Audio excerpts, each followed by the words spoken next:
الفاتحة.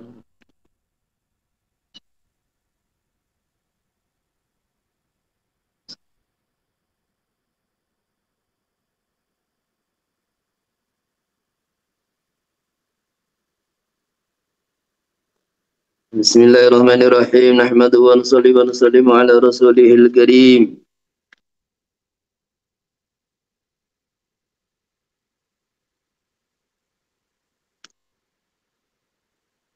wa waktuhu halaman 310 Mughnil Muhtaj. Jadi kemarin kita membahas mengenai salat rawatib, kemudian yang kedua salat witir. Terus salat witir itu bisa dikejaga dengan wasal dan fasal. Nah, definisi wasal adalah apabila rakaat terakhir digabung dengan rakaat sebelumnya. Contohnya 3 rakaat, 5 rakaat, 7 rakaat, 9 rakaat, 11 rakaat sekali salam. Itu namanya wasal. Atau 4 rakaat, 3 rakaat sekali salam, ini juga wasal. Atau apa itu 6 rakaat mamanya, kemudian 5 rakaat sekali salam, ini juga wasal. Adapun yang dikatakan fasal adalah apabila rakaat akhir itu dipisah dengan sebelumnya. Contohnya, entah itu 2 rakaat, kemudian 1 rakaat, 4 rakaat, 4 rakaat, 2 rakaat, 1 rakaat, 10 rakaat, 1 rakaat, 8 rakaat, 1 rakaat, itu namanya fasal. Terus aturan-aturan sudah dibahas kemarin, di mana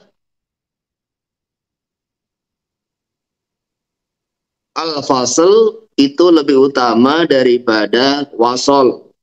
Dan ketika orang itu wasol, yaitu rakaat terakhir digabung dengan rakaat sebelumnya, maka dia ini hanya boleh mengerjakan tasyahud 2 kali, yaitu tasyahud akhir dan tasyahud awal sekali. Tetapi kalau orang itu fasol dipisah 10 rakaat sekali salam, itu mau tasyahud sekali boleh, tasyahud 2 kali boleh, tasyahud sampai 4 kali juga boleh.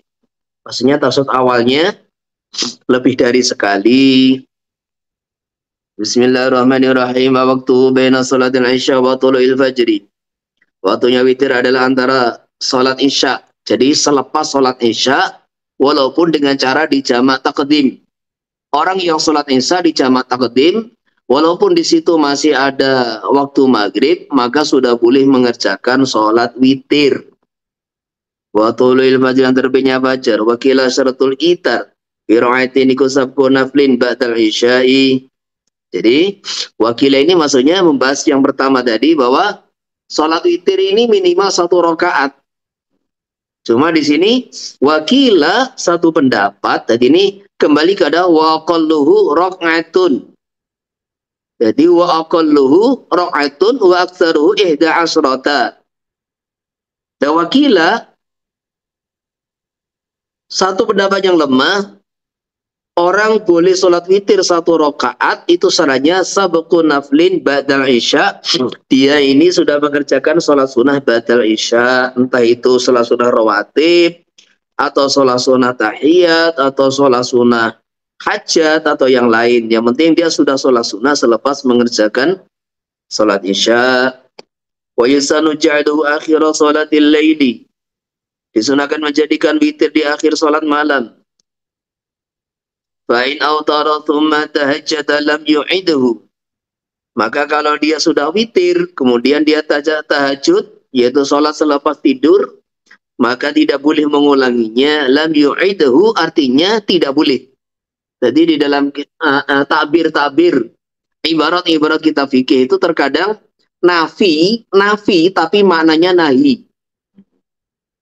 kalam khobariyah tapi mananya perintah, anjuran. Nah, begitu itu dalam takbir-takbir kitab fikih itu sering terjadi.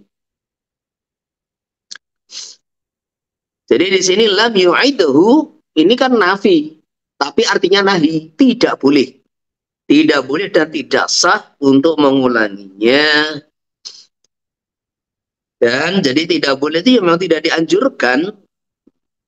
La witroni fi lailatin dalam sebuah hadis tidak boleh 2 kali witir di dalam satu malam. Wakilah satu pendapat lama yusfi'uhu bi ra'atin tsumma yu'iduhu. Jadi isfa' itu artinya asfa'a yusfi'u, isfa'un masdarnya. Asfi' artinya membuat genap. Jadi mamanya begini. Sebelum tidur orang itu witir 3 rakaat. Kemudian dia tahajud selepas tidur. Maka nanti kalau mau witir itu jadi digenapkan dulu. Nambah 1 rakaat sehingga witirnya menjadi 4 rakaat. Lah kemudian terus ditambah 1 rakaat lagi, 3 rakaat lagi, 5 rakaat lagi, terserah begitu. Jadi yusfi'uhu dia menggenapi witirnya jadi membuat witirnya menjadi bilangan genap. Bira'atin dengan ditambah 1 rakaat. Tsumma yu'iduhu kemudian dia mengulangi witirnya terserah 3 rakaat, 5 rakaat dan seterusnya. Nah, jadi kesimpulannya kalau kita baca kitab Tirmidzi juga ini memang ada sebagian sahabat itu kalau mereka ini witir sebelum tidur kemudian tuh tahajud, maka nanti supaya bisa menjadikan witir itu adalah sholat terakhir di malam hari, maka akhirnya witir yang sudah dikerjakan tadi sebelum tidur dibikin genap, kemudian terus sholat witir lagi. Ini amalan segelintir beberapa sahabat gitu. Nah ini tidak diambil oleh Imam Syafi'i radhiyallahu anhu qaul mutamad ya. Jadi ini qaul dhaif, wakila ini qaul dhaif dipakai ini apa yang dikerjakan oleh segelintir beberapa sahabat tadi, termasuk yang mengerjakan Sayyidina Abdullah ibnu Umar, you know? Jadi ini dipakai oleh sebagian pendapat, ini pendapat yang lemah, tetapi yang muktamad itu pendapat tidak boleh dipakai. Karena apa? Karena bertentangan dengan hadis yang sahih, ya, bahwasanya tidak boleh witir. Nah ini hadis ini sahih, sihatun nahyi. La di sini la linafil jinsi, tetapi artinya itu nahi. Artinya itu nahi, yaitu larangan untuk witir di dalam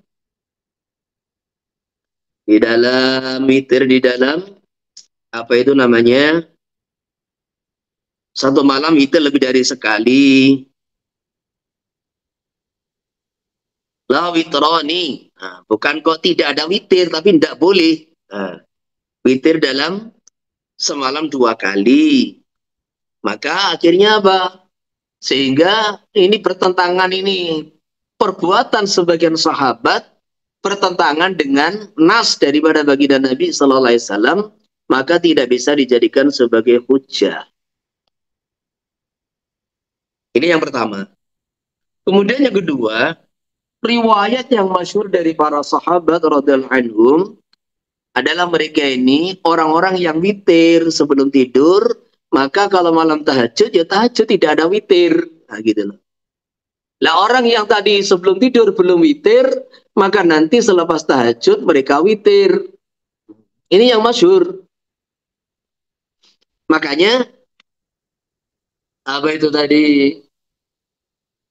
Anjuran ij'alu akhira salatikum fil laili witron. Anjuran ini adalah anjuran sunnah. Tidak harus anjuran sunnah. Jadi kalau orang itu sudah witir, kemudian tahajud, ya dapat pahala tahajud, ya dapat pahala witir. Nah kemudian kalau orang itu ya witir, selepas tahajud, maka dapat pahala berlipat. Yo pahala witir, yo pahala tahajud, pahala tahajud, yo pahala witir, yo pahala menjadikan witir di akhir sholat malam. Jadi seperti itu.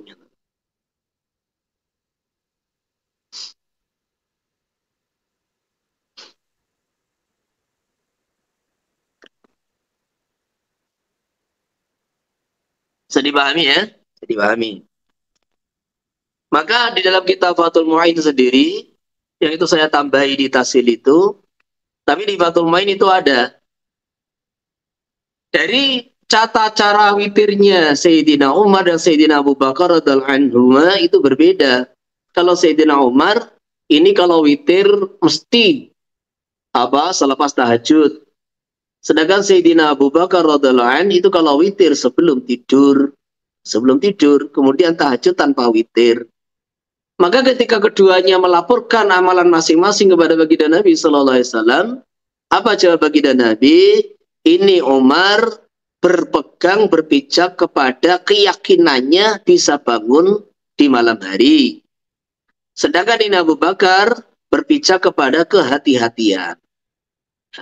Kemudian ternyata dalam satu riwayat lain, Sayyidina Ali ini amalannya sama dengan Sayyidina Umar, witirnya dijadikan akhir. Lah Sayyidina Utsman bin Affan radhiyallahu anhu itu amalannya sama dengan Sayyidina Abu Bakar. Bahkan ada beberapa sahabat yang dapat amalan khusus dari baginda Nabi sallallahu alaihi wasallam yang awsani khalili bi salasi khisal. Yaitu siyamu salasata ayamin min kulli syahrin wa raq'atad duha wa an utira qabla an anama. Jadi ada beberapa sahabat termasuk Sayyidina Abu Hurairah, kemudian Sayyidina Khabab kalau tidak salah itu, dan beberapa yang lain itu diwasiati khusus oleh baginda Nabi sallallahu alaihi wasallam wa an utira qabla an anama. Jadi supaya kita ini saya witir sebelum tidur. Maka ini menunjukkan bahwasanya menggabungkan dari beberapa dalil tadi, pendapat yang utama dalam mazhab Syafi'i, witir itu ya sekali dalam semalam, tidak boleh diulangi. Anda terserah mau witir qabla naum atau ba'da naum. Jadi dikembalikan kepada masing-masing pribadi. Karena ada kita ini tidak yakin bisa bangun malam, maka sebaiknya witir sebelum tidur. Orang yang yakin bisa bangun tahajud, maka sebaiknya witirnya nanti selepas tahajud. Jadi yang jelas witir ini sholat yang sangat-sangat diperhatikan. Bahkan satu rakaat witir itu lebih besar pahalanya daripada seluruh sholat rawatib. Nah gitu loh. Ini sholat sunnah yang tidak dianjurkan berjamaah. Gitu. Karena besarnya pahala sholat witir. Innallaha witrun yuhibbul witr. Wa yutabul kunutu akhira witri fi nisfi ats-tsani min Ramadan. Disunahkan kunut di akhir witirnya, di separuh terakhir, separuh kedua dari bulan Ramadan. Dan ini mulai malam 16. Wakila, ini tolong digarisbawahi, kullasana. Nah, wakila kullasana. Jadi secara madhab, witir sepanjang tahun, kunut dalam witir sepanjang tahun, tiap hari kita dalam sholat witir itu kunut, itu min haitsul madhabu, maka ini pendapat yang dhaif. Tapi Imam Nawawi rahimahullah dalam kitab Majmu' ini min haitsul dalilu, ini rajih.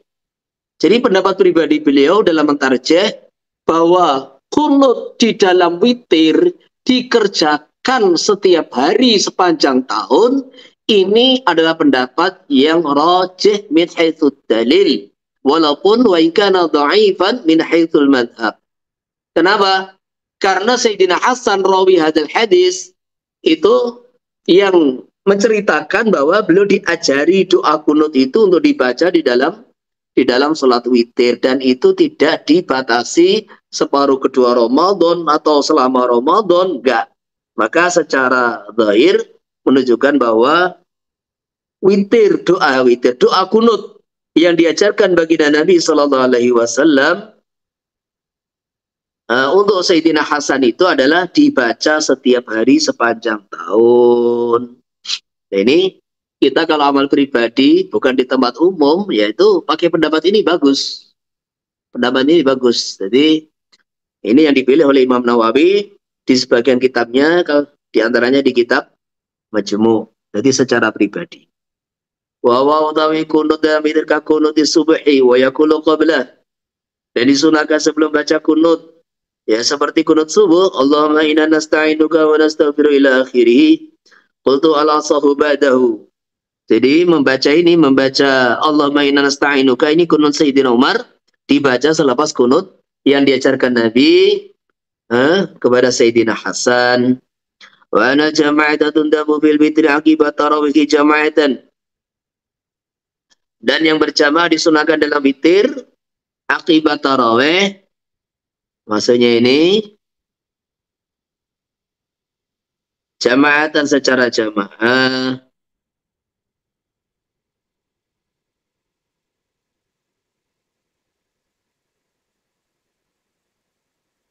Wa ana jama'atan satamani. Salat berjamaah maksudnya.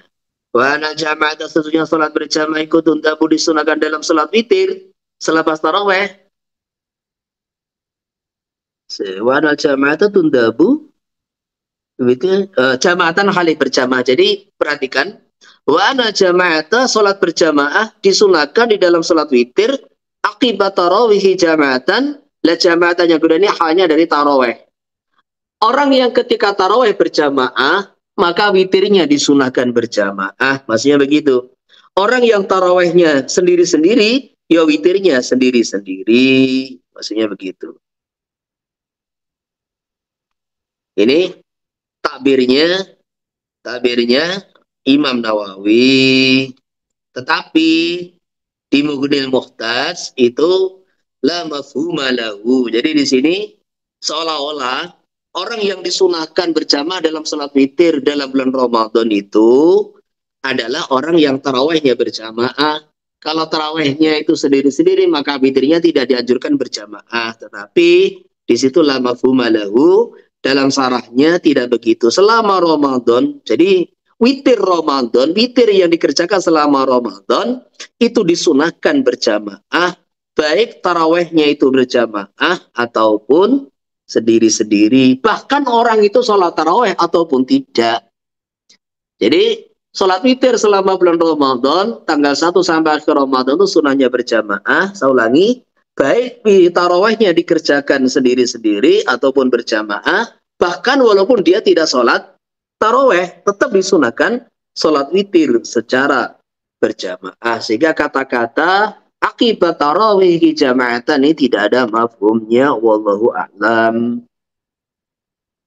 Wa minu atuha wa qalu ra'idani baksaru aisnata asyarata. Termasuk sholat nafil.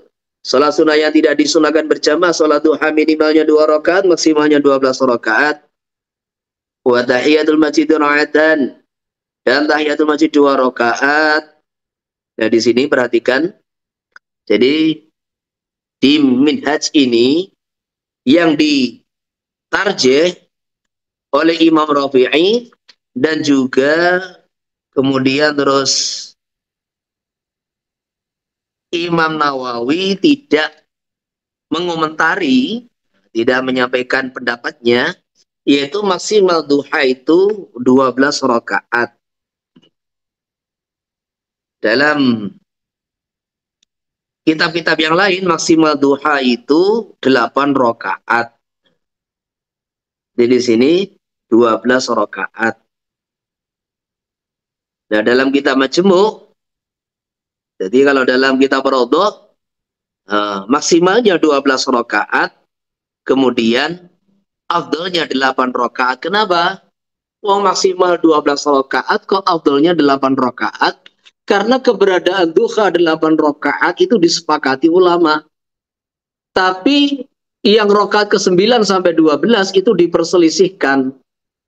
Maka disitulah walaupun maksimal itu 12 rakaat di dalam kitab Raudhah juga yang lain, maka afdalnya ini 8 rakaat. Tetapi dalam kitab Majmu' dan Tahqiq, ini kitab yang paling akhir yang dikarang oleh Imam Nawawi rahimahullah, nah itu maksimal 8 rakaat. Nah, jadi maksimal 8 rakaat, bukan 12 rakaat, dan itu juga yang dipakai di Fathul Mu'in. Kemudian tahiyatul masjid 2 rakaat. Idza dakhala ahadul masjid fala yajlisanna hatta yusalliya rak'atain. Jadi penghormatan masjid. Ketemu orang Islam, penghormatannya salam. Masuk masjid, penghormatannya adalah sholat 2 rakaat. Adabnya, tata keramanya. Nah, maksudnya begitu. Kalau masuk ke Baitullah, Masjidul Haram, sunnahnya bukan sholat 2 rakaat. Sunnahnya tawaf. Gitu loh. Jadi kalau penghormatan secara Islam itu adalah Assalamualaikum, dan penghormatan masuk setiap masjid selain Masjidil Haram, sholat 2 rakaat. Ini sebagai penghormatan kita sebagai hamba Allah. Hormat kepada Allah adalah sholat. Dan kalau orang masuk Masjidil Haram, maka ini penghormatannya bukan sholat. Tahiyat bukan. Yaitu tawaf 7 kali. Ini sebagai tahiyatul Ka'bah. Wa tahsulu bi fardin aw naflin akhara la bi ra'atin ala sahih. Jadi wa tahsulu itu maksudnya salat tahiyat itu sudah didapatkan ketika orang masuk masjid, sebelum duduk dia salat 2 rakaat minimal. Entah itu salat wajib, salat sunnah, salat rawatib, salat duha. Kita masuk masjid, kemudian langsung salat, entah itu salat fardu atau salat sunnah, maka sudah mendapatkan pahala sholat tahiyat. Cuma arti mendapatkan tuh bagaimana ini? Watah sulu ini. Jadi kata watah sulu ini menunjukkan, ini sebagian ulama memahami, dia mendapat pahala sholat tahiyat juga. Jadi kalau dia sholat rawatib, di samping mendapat pahala rawatib, dia juga mendapat pahala tahiyat. Nah, begitu itu. Yang penting bukan 1 rakaat. Gitu. Baik dia niat ataupun tidak. Jadi dia niat ataupun tidak, yang penting dia ini sebelum duduk ketika masuk masjid, sebelum duduk dia sholat, maka sudah dapat pahala tahiyat.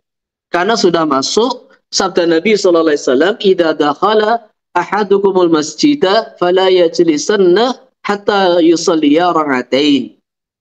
Tetapi sebagian ulama, wong inamal a'malu binniyat, inamal a'malu binniyat, maka ini kalau masalah pahala ini harus ada niat. Jadi kalau masalah pahala harus ada niat. Lah taslu artinya apa? Taskutu. Taskutu gugur tuntutan untuk sholat tahiyat gitu. Jadi kalau dia masuk masjid, sholat sunnah, yang lain rawatib, duha atau yang lain, maka ini tahsulu ini kalau dia tidak niat, artinya taskutu, gugur, tuntutannya itu gugur. Tapi nggak dapat pahala. Makanya harus niat, karena inamal a'malu binniyat. Yaitu yang diterjemah oleh salah satunya saya Ibnu Hajar. Kalau di sini, di Mughni, wa illam tunwa li anal qasda biha alla yantahikal masjid bila sholatin. Jadi, yang ditarjah oleh Syekh Mughni, Syekh Khatib Asy-Syirbini, baik dia niat tidak niat sudah dapat pahala sholat tahiyat. Karena yang dimaksud itu bagaimana orang itu menghormati rumah Allah, yaitu dengan sholat sebelum duduk dan dia sudah mengerjakannya. Qultu wa kadal janazatu wa sajadatu tilawati wa syukri. Jadi wakada ini kembali kepada la bira'atin. Jadi maksudnya tahiyatul masjid tidak didapatkan dengan orang sholat janazah, masuk masjid langsung sholat janazah, sujud tilawah dan syukur. Kenapa? Karena sholat janazah itu tata caranya tidak seperti sholat biasanya, sholat umumnya. Sujud juga begitu. Sujud itu walaupun fi hukmi sholat, tetapi hanya mengerjakan sebagian sholat, bukan sholat secara sempurna. Wa yatakarraru wa tatakarraru bi takarruri dukhuli ala qurbin bil asahi wallahu a'lam. Jadi maksudnya orang yang berkali-kali masuk masjid, walau ala kurbin. Jadi orang yang berkali-kali masuk masjid, kita karuri tuhul ala kurbin. Walaupun masuknya itu sebentar, masuk, keluar lagi, masuk, keluar lagi. Nah, maka setiap masuk masjid itu disunahkan sholat tahiyat. Jadi ini coba rasakan, kita rasakan. Orang yang masuk masjid, dia tidak sholat tahiyat ini apa rasanya? Nantilah ta'zim kepada masjid itu berkurang. Akhirnya masjid jadi lewatan aja gitu.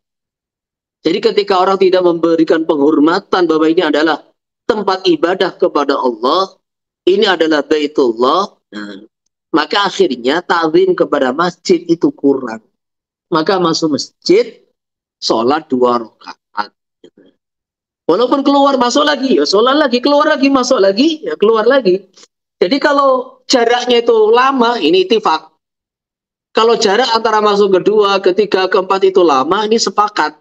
Madzhab Syafi'i disunahkan sholat tahiyat. Tapi kalau masuknya ini dengan keluarnya masuk lagi, masuk yang pertama, yang kedua ini jaraknya pendek, yaitu al-asah. Ini ada khilafiyat. La al-asah ini tetap disunahkan. Wa yadkhulu waqtu rawatibi qabla al-fardhi bi dukhuli waqtil fardhi. Ini yang saya bahas kemarin. Jadi pembahasan Imam Nawawi agak terpisah ini.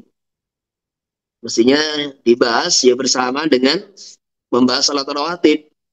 Jadi waktu salat rawatib ini masuk rawatib qabla al-fardhi. Kata qabla al-fardhi itu jar majrur dzaraf yang ta'alluq dengan kata-kata rawatib. Ar-rawatib qabla al-fardhi. Ini satu kata. Jadi kalau kita membaca kalimat itu ada dzaraf jar majrur, maka tolong perhatikan ini ta'alluqnya kemana? Qabla al-fardhi ini kaitan dengan rawatib. Salat rawatib qabliyah, maksudnya begitu. Yaitu wa yadkhulu waktu rawatib qabla al-fardhi bi dukhuli waqtil fardhi. La bi dukhuli jar majrur kembali kepada yadkhulu. Kapan masuknya waktu rawatib qabliyah?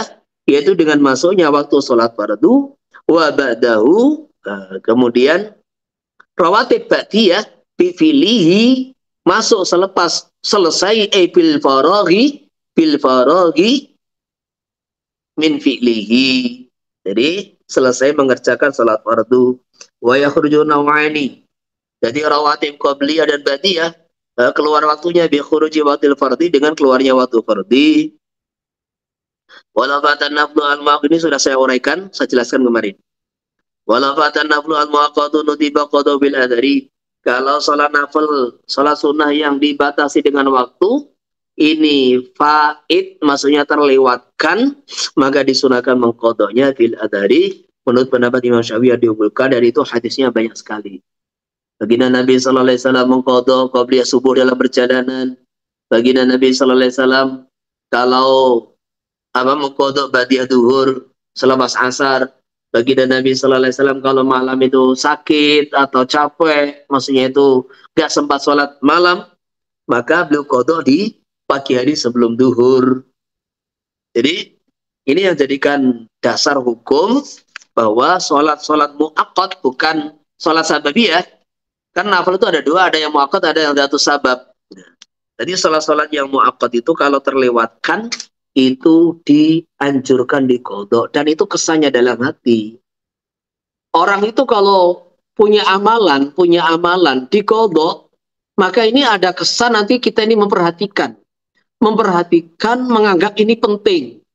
Tetapi kalau satu amalan ini lewat tidak kita qadha, nanti lama-kelamaan maka nilai azamiyah, kemuliaan, keagungan amalan tersebut itu akan hilang dari hati kita.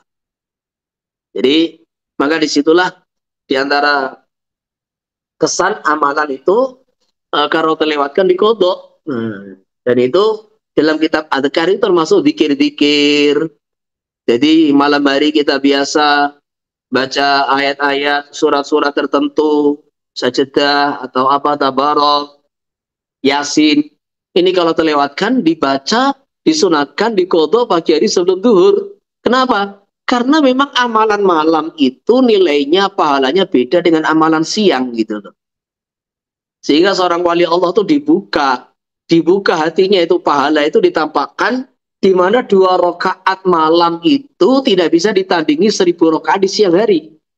Ini satu pengalaman kekasih Allah, salah satu kekasih Allah.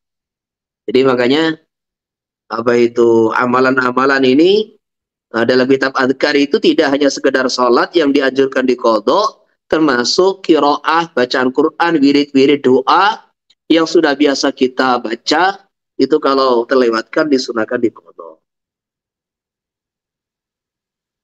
Wa qismun yusanu jama'atan, satu bagian sholat sunnah disunahkan apa qism jama'atan dengan berjamaah, kal aidi wal kusuf wal istisqa'i, salat aid, kusuf, istisqa, wa wadhalu mimma la yusanu jama'atan, itu lebih besar pahalanya daripada sholat sunnah yang tidak disunahkan berjamaah. Jadi sholat yang disunahkan berjamaah, jadi masuk sholat aid, gerhana, istisqa itu lebih besar daripada semua sholat yang tidak disunahkan berjamaah. Kecuali taraweh. Makanya lakin al-asal tafdilu tarawatib ala taraweh. Lah, taraweh itu berjamaah. Kemudian rawatib tidak berjamaah. Utama mana? Nah, ini terjadi ikhtilaf di kalangan ashab yang asal sholat sunnah rawatib pahalanya lebih besar daripada taraweh. Wa ana jama'atu salabi tarawih, dan pendapat tersebut yang digulkan berjamaah disunahkan dalam tarawih. Wala hasalina fil mutlaqi, tidak ada batas dalam nafil mutlak. Jadi kita ini harus pintar-pintar jawab ketika berhadapan dengan orang-orang ya semacam kayak salafi begitulah. Ketika ada orang tuh sholat sunnah satu hari 100 rakaat, 300 rakaat diingkari. Itu sudah saya bahas kemarin, bahwasanya at-tarku laisa bihujjah. Jadi kalau baginda Nabi SAW meninggalkan satu amalan, itu tidak bisa dijadikan sebagai hujjah dasar hukum ala tahrimihi. Ala tahrimil matruk. Jadi at-tarku laisa bihujjatin ala tahrimil matruk. Dan ini satu kaidah yang masyhurah dan muttafaq alaih bainal ulama wal fuqaha khalafan wa salafan gitu. Itu yang saya tulis di akhir syarat tamhid juz 1 itu. Bahwa at-tarku laisa bihujjatin ala tahrimil matruk. Baginda Nabi sallallahu alaihi wasallam meninggalkan satu amalan, maka itu tidak bisa dijadikan sebagai hujjah untuk mengharamkan itu matruk yang ditinggalkan. Itu satu kaidah yang dipakai, disepakati seluruh ulama gitu. Justru dipakai orang Wahabi, bahwa kalau baginda Nabi meninggalkan maka ini haram, bid'ah kan gitu kan. Nah, itu namanya pendapat yang syadzun, pendapat yang nyeleneh, bertentangan dengan kesepakatan ulama masalahnya. Memang tidak ada satupun riwayat baginda Nabi itu sholat apa itu 1000 rakaat, 500 rakaat, 100 rakaat, itu tidak ada satupun riwayat. Tapi bukan berarti Anda boleh menyimpulkan itu haram gitu loh. Nggak ada. Kenapa? Karena ada satu hadis secara umum, as-salatu khairu mawdu'in faman syaa falyastaktsir wa man syaa falyastaqlil. Salat ini sebaik-baik kewajiban. Barang siapa ingin kerjakan banyak, ya silahkan. Barang siapa mengerjakan sedikit, ya silahkan. Maka faman syaa falyastaktsir wa man syaa falyastaqlil. Maka ini baginda Nabi mempersilahkan. Anda mau sholat sekian rakaat, ya monggo. Mau sholat sedikit, ya monggo. Jadi apa itu tidak ada larangan gitu. Dan ini hadis ini bisa dipertanggungjawabkan sanadnya. Makanya ada riwayat daripada Sayyidina Ali Zainal Abidin, cucunya Sayyidina Ali, beliau setiap hari sholat 1000 rakaat. Ini di fadilah amal itu banyak sekali amalan orang-orang dulu itu sholat itu ratusan rakaat. Bahkan Khalifah Harun ar-Rasyid itu rata-rata sehari sholat 200 rakaat kan gitu kan. Jadi Maka ini dan sahabat sendiri, sahabat baginda Nabi Sallallahu Alaihi Wasallam itu yo sholatnya itu yo kalau tidak panjang yo banyak jumlah rakaatnya gitu loh. Makanya ini hujahnya itu orang-orang salafi itu mardud karena amalan orang-orang salaf banyak sekali yang mereka ini mengkhatamkan, coba baca kitab adhkar. Baginda Nabi Sallallahu Alaihi Wasallam adakah pernah mengkhatamkan Quran selain Ramadan? Gak pernah. Bahkan ada enggak satu riwayat baginda Nabi mengkhatamkan Quran satu hari? Gak ada.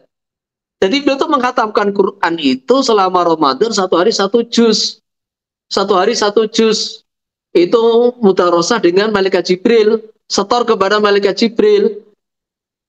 Kecuali Ramadan terakhir menjelang wafatnya, beliau khatam 2 kali. Nah, coba. Tetapi, lihat amalan orang salaf. Imam Syafi'i, hari-hari biasa, setiap 24 jam itu khatam sekali. Ketika Ramadan, siang khatam sekali, malam khatam sekali. Itu amalan Imam Syafi'i. Dan banyak orang yang bisa khatam Quran itu sehari khatam 2 kali, 3 kali. Hari-hari. Baca di kitab adhkar itu. Jadi, ini ulama-ulama mengamalkan khataman Quran, satu hari khatam itu nggak ada satupun riwayat apa haram kan gitu kan. Sehingga ada orang tuh, itu keliling jamiah Quran, baca Quran bareng sehari satu khatam, mau bid'ah. Nah, jadi yang begini ini satu pandangan yang salah gitu. Makanya at-tarku laysa bihujjatin ala tahrimil matruk. Ini penting untuk dijadikan dihafal gitu. Untuk membantah, dan ini kaidah disepakati seluruh ulama gitu. Allah.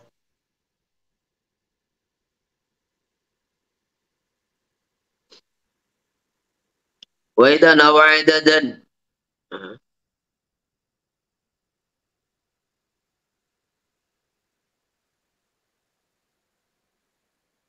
فإن أحرم بأكثر من رعاة فرض الشهود في كل رعاتين وفي كل رعاة قلت صحيح منه في كل رعاة والله أعلم. Jadi sholat nafil mutlak itu tidak ada batasan, mau 1000 rakaat, 500 rakaat silahkan. Kemudian kalau dia takbiratul ihram niatnya lebih dari 1 rakaat. Jadi nafil mutlak itu, nafil mutlak ini, coba ahrama aksara min rakaatin.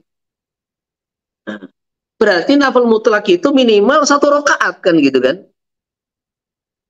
Nafil mutlak itu minimal 1 rakaat.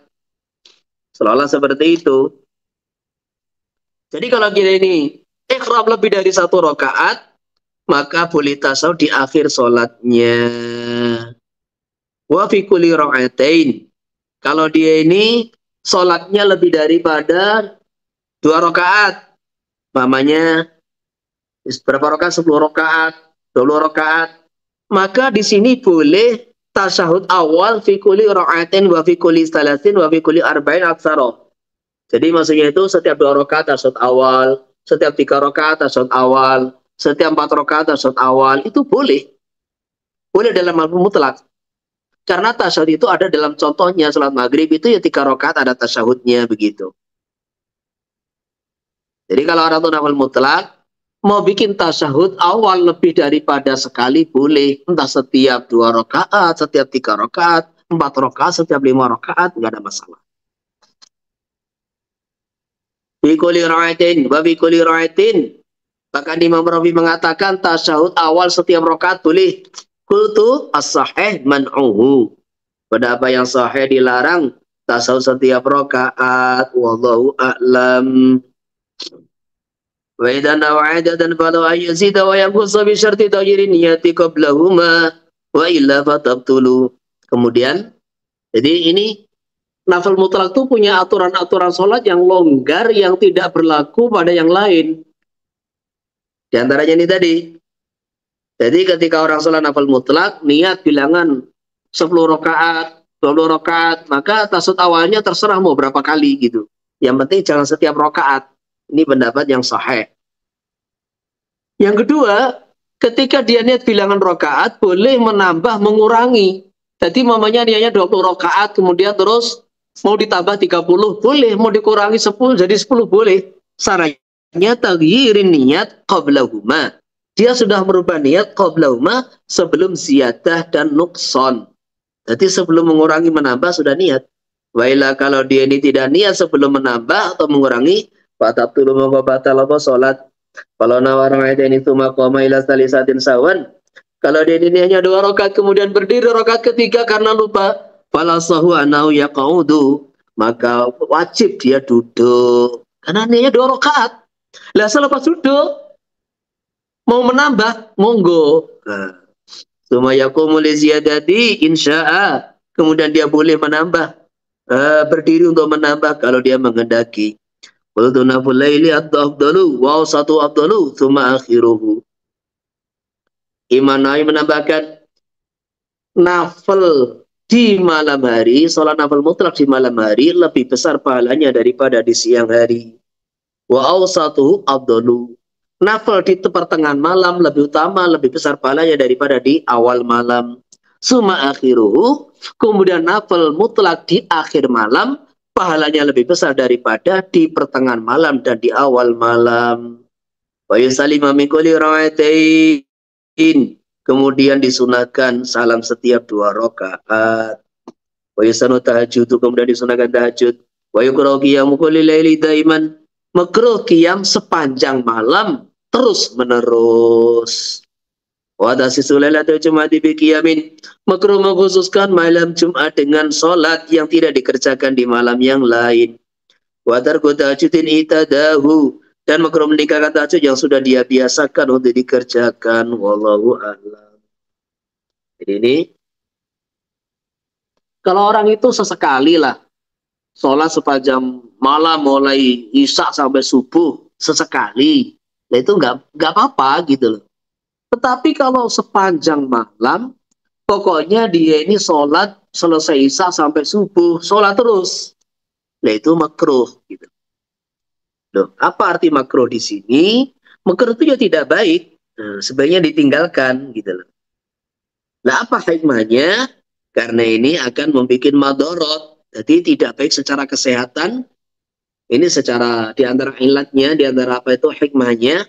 Kalau tanya dasar hukumnya, yaitu arahan baginda Nabi SAW kepada Sayyidina Abdullah bin Amr bin As.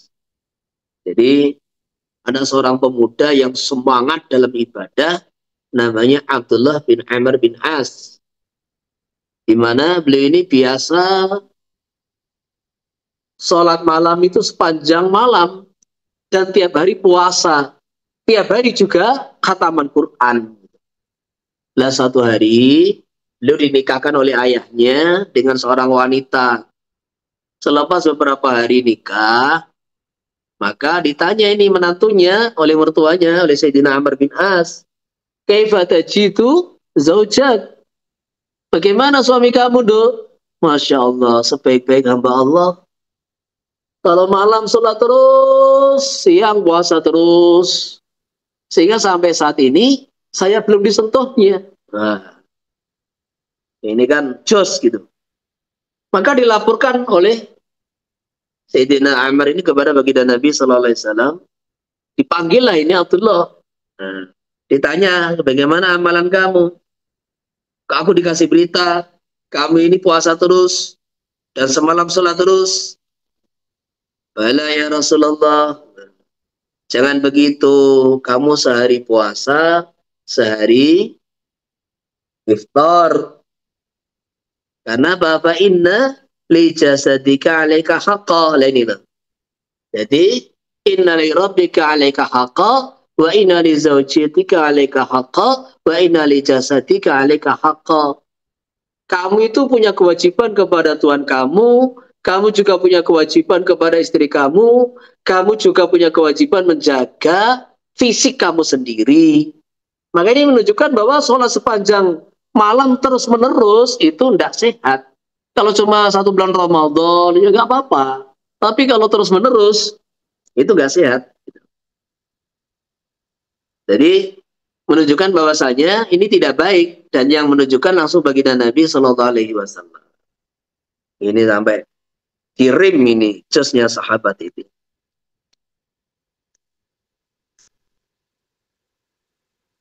Kemudian mengkhususkan malam Jumat dengan sholat yang tidak dikerjakan di malam yang lain. Ini juga makruh. Jadi kalau kamu sholat Jumat di malam Jumat mengerjakan satu sholat, kerjakan juga di malam yang lain. Jangan hanya malam Jumat gitu. Lah orang sudah biasa tahajud, ini juga makruh untuk meninggalkannya. Ini coba ada pertanyaan enggak? Pertanyaan kaitan dengan sholat-sholat sunnah.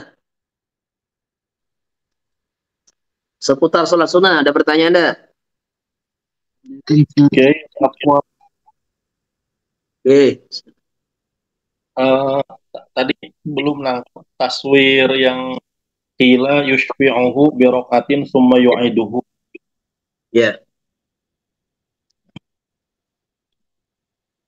Jadi satu amalia sebagian sahabat, umpamanya dia sudah witir 3 rakaat sebelum tidur. Nah kemudian dia tahajud, bangun tidur tahajud. Maka kalau ingin witir lagi, yang 3 rakaat tadi digenapkan jadi salah 1 rakaat dulu.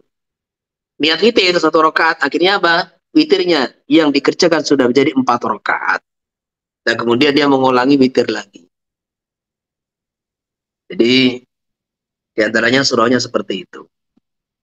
Supaya witirnya menjadi ganjil. Jadi sholat yang akhir malam yang dikerjakan terakhir itu menjadi ganjil. Begitu juga boleh atau langsung dia dalam tahajud menambah 1 rakaat di awal, ya langsung ditambah 1 rakaat sehingga sholat malam yang dia kerjakan itu genap. Kemudian tahajud, dan kemudian terus akhir dia sholat witir 1 rakaat, 3 rakaat. Yang penting akhir malam itu sholatnya ganjil. Rakaat terakhir yang dikerjakan di malam hari itu ganjil. Itu yang diprioritaskan di situ itu. Cuma ini nggak usah difatwakan gitu loh. Ini kalau dhaif nggak usah difatwakan karena ini bertentangan dengan hadis Nabi lawitroni fi lailatin. Yang kedua juga bertentangan dengan amaliyah baginda Nabi SAW juga amalan mayoritas sahabat. Oke, yang lain.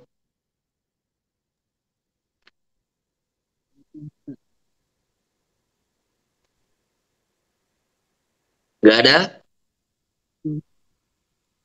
Assalamualaikum Ustaz. Salam. Mau nanya kalau solat fardu itu kan kalau dia sempat dapatkan 1 rakaat sebelum habis waktu masih dihitung dapatkan solatnya. Terus bagaimana solat dengan solat sunat yang ada waktu seperti tahajud? Adakah kalau dia dapat 1 rakaat sebelum azan subuh itu sudah dapat solat tahajudnya atau gimana? Ya sama. Jadi orang yang sholat sunnah kemudian 1 rakaat di dalam waktu, sisanya di luar waktu, ya semuanya dihukumi ada sama itu.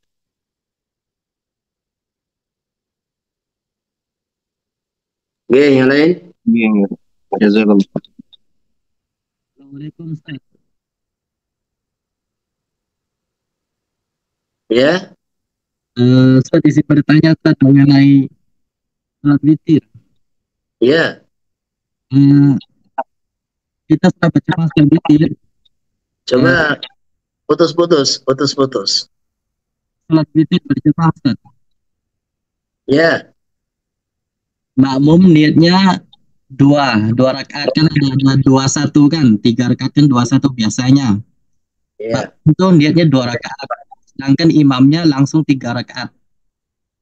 Itu diteruskan atau dia naik mufaraqah Ustaz? Pada rakaat kedua mau naik ketiga itu. Jadi karena ini sholat jamaah, mengikuti imam aja gitu. Jadi afdalnya mengikuti imam karena ini sholat jamaah gitu.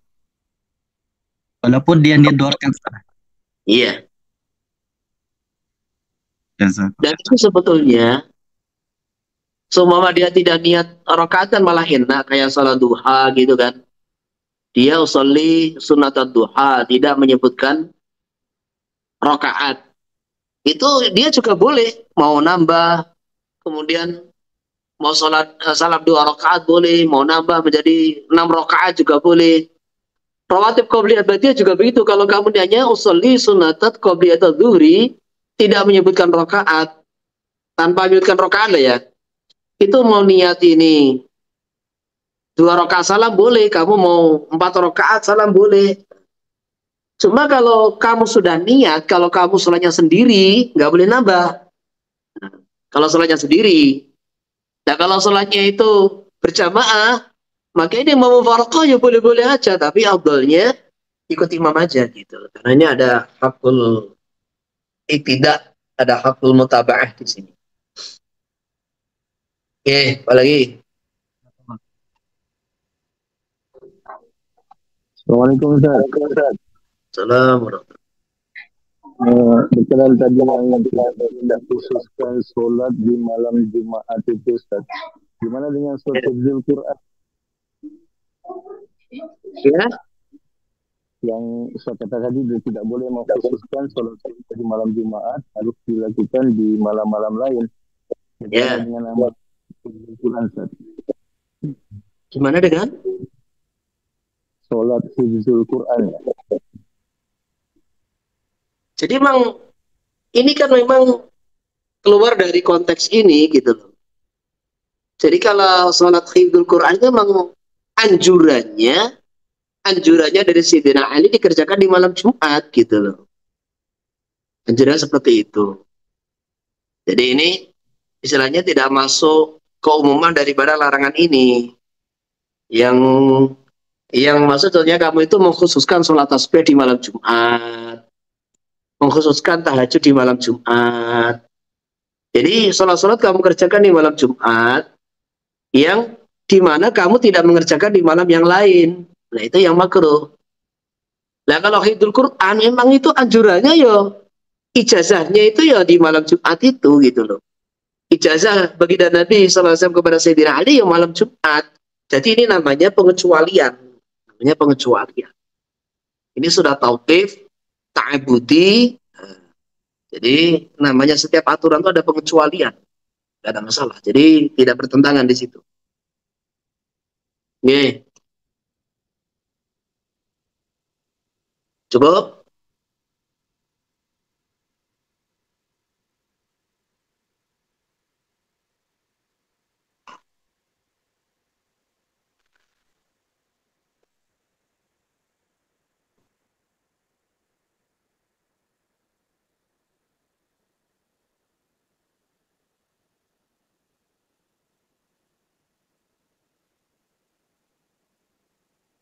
Termasuk yang diijazahkan oleh guru-guru kita di dalam sholat qobliyah subuh atau sholat 2 rakaat fajar itu membaca alam nasrah dan alam tara.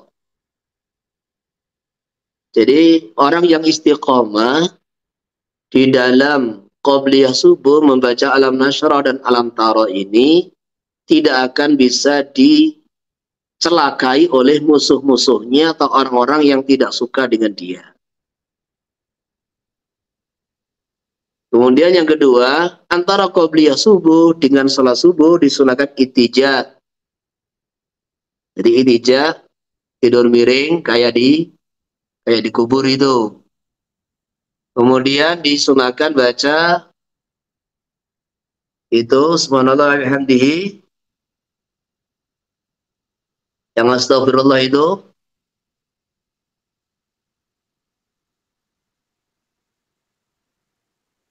100 kali. Jadi 100 kali. Dulu saya pernah baca satu riwayat itu 40 kali, tapi nggak menemui lagi itu di mana takbirnya itu. Jadi yang masyhur itu adalah 100 kali.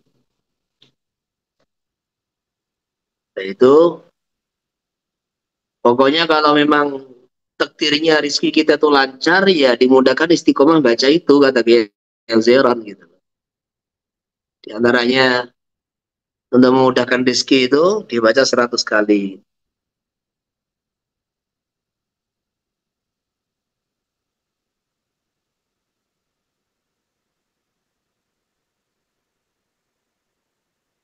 Oke.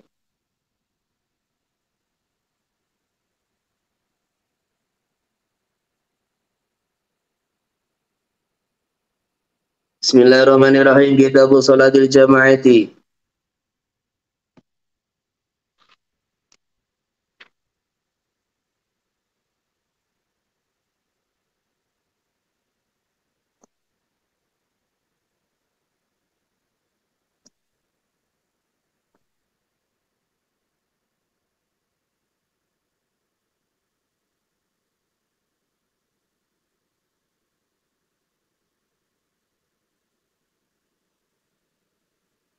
Iya fil faraidi. Ya itu benar tuh itu 100 kali kan? Yang dibaca antara sholat qabliyah subuh dengan iqamah. Ya, Mahmud. Mahmud Salim gimana? Halo nih. Ya semua nama betul tuh.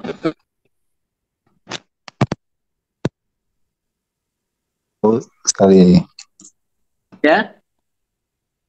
100 kali yang saya tahu. Oke, oke. Saya.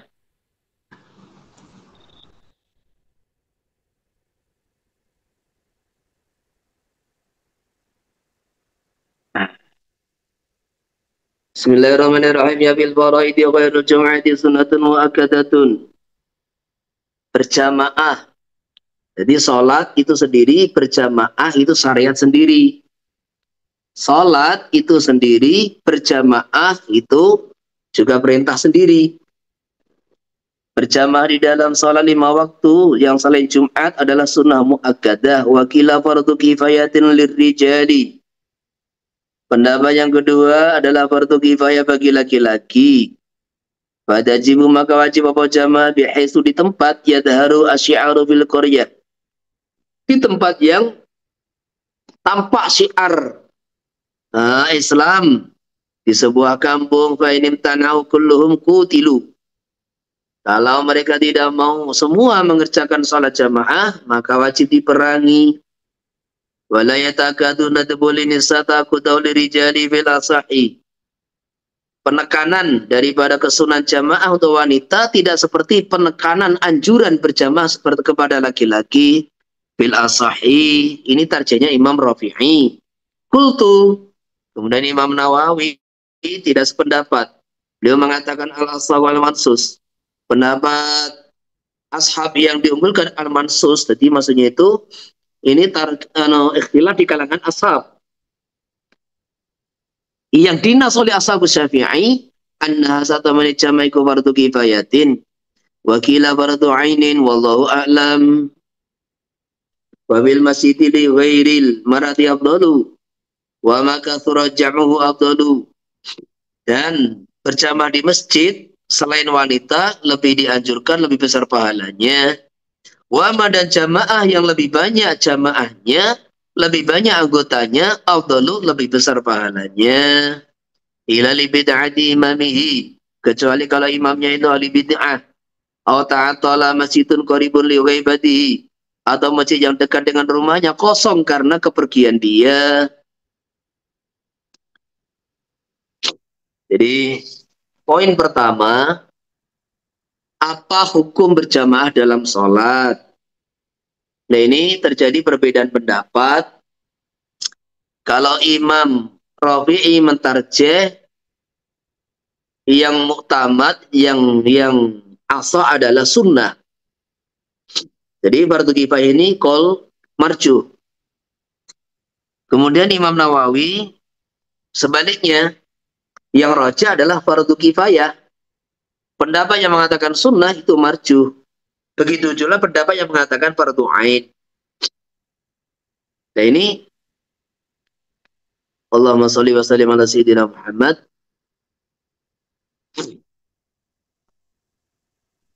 Dalilnya itu dari mana gitu loh. Masing-masing dari 3 pendapat ini, entah yang mengatakan sunnah muakkadah, fardu kifayah atau fardu ain, masing-masing punya dalil. Coba kita kupas satu persatu dalilnya.